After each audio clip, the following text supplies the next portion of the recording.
Hello everyone. Welcome back to English Podcast Session, the show where we combine great conversation topics with tips to improve your English skills. I'm John. And I'm Amelia. Today's episode is all about something we all rely on to keep our lives together: to-do lists.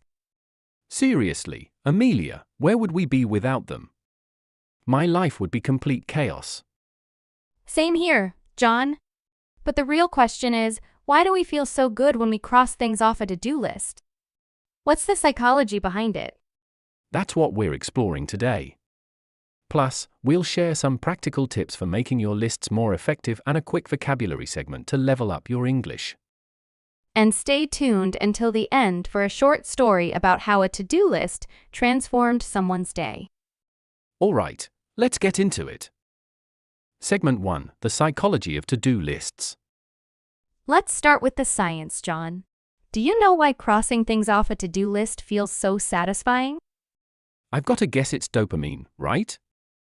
The brain's reward chemical? Bingo! Dopamine is released every time we achieve something, even if it's small. It's the same chemical that makes us feel good when we eat chocolate or get a high score in a video game. So, you're saying crossing off do the laundry can give me the same satisfaction as eating a bar of chocolate? Well, maybe not exactly the same, but close. It's because our brains are wired to seek accomplishment. That checkmark or crossed-off line signals that we've completed a goal. And it's not just about feeling good, right? It's also about creating order. Absolutely. To-do lists help us organize the chaos of daily life. They give us structure and clarity, which is especially important when we're overwhelmed. I've read that lists can even reduce anxiety because they get thoughts out of your head and onto paper. Exactly. It's called the Zeigarnik effect, by the way. The Zeigarnik effect? Sounds fancy. What does it mean? It's the psychological principle that says unfinished tasks stick in our minds and create stress. Writing them down helps us manage that mental load. Fascinating. So, it's not just about getting things done, it's about feeling in control. You've got it. And here's something fun. Some people even add tasks they've already done to their lists just to cross them off. I've definitely done that. It feels like giving yourself a high five for a job well done. Exactly. That's the magic of to-do lists. They celebrate the little wins. Segment 2: Tips for crafting better to-do lists. Alright, now that we know why to-do lists are so effective, let's talk about how to make them work better for us. Amelia, any golden rules? I've got a few. Let's start with prioritization. A good list isn't just a random collection of tasks, it's ranked by importance. So, like marking tasks as urgent or non-urgent. Exactly.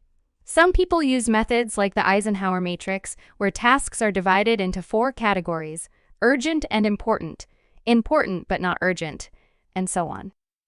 That sounds helpful. I sometimes just highlight the top 3 things I must do that day. That's a great start. Another tip: break big tasks into smaller steps. Oh, definitely. Writing finished presentation on my list feels overwhelming. But research topic, create slides, and practice speech feel doable.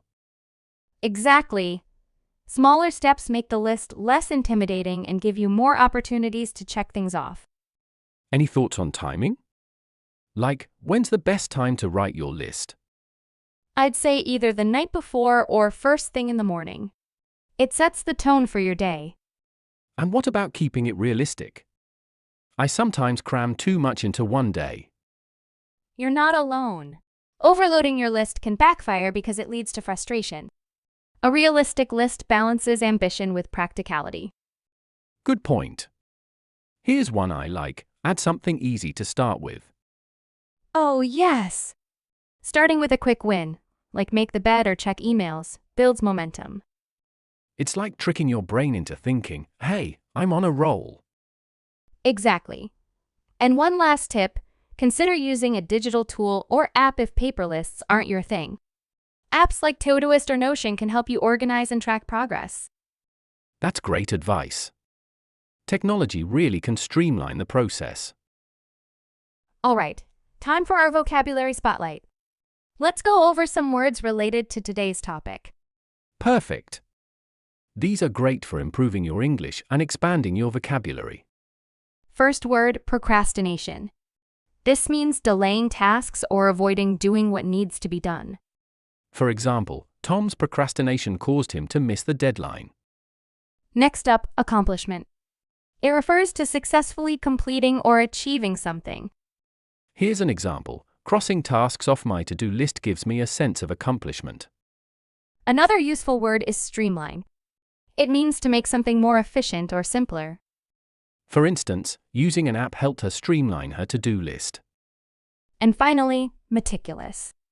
This means being very careful and detailed. Example, his meticulous to-do list ensured nothing was forgotten.